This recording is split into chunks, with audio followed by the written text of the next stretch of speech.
নমস্কার বন্ধুরা, আজকে একটা নতুন ভিডিও নিয়ে চলে এসেছি। আজকে মা বানাচ্ছে চিকেন বিরিয়ানি। তো বন্ধুরা, আজকে ভিডিওটা প্রথম থেকে শেষ পর্যন্ত দেখে কমেন্ট করে জানাবেন কেমন লাগলো।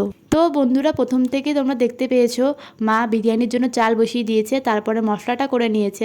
এখন মা আলু ভেজে নিচ্ছে।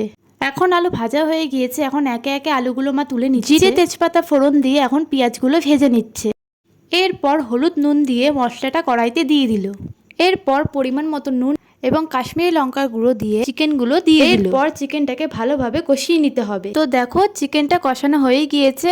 এইবার আলুগুলো দিয়ে দিচ্ছে। চিকেনটা সিদ্ধ হওয়ার জন্য মা জল দিয়ে দিচ্ছে। শেষে বিরিয়ানি মশলা দিয়ে দিচ্ছে। তো তোমরা দেখতেই পাচ্ছ চিকেনটা রেডি হয়ে গিয়েছে। তোমাদের কার কার চিকেন খেতে ভালো লাগে কমেন্টে জানিও কিন্তু। তো বিরিয়ানি রেডি করার জন্য প্রথমে হাঁড়িতে ঘি দিয়ে দিল। এরপর ভাত, বিরিয়ানি মশলা, চিকেন, আলু দিয়ে দিল। এরপর দুধের সাথে মিঠা আতর, ফুড কালার মিশিয়ে দিয়ে দিল। এরপর গোলাপ জল, কেওড়ার জল দিয়ে দিল। আবার একটু ঘি দিয়ে ভাত ছড়িয়ে দিল। এইভাবেই বিরিয়ানি হাঁড়িটা রেডি করলো। তো বন্ধুরা, তোমাদের কার কার বিরিয়ানি খেতে ভালো লাগে কমেন্ট করে জানিও কিন্তু।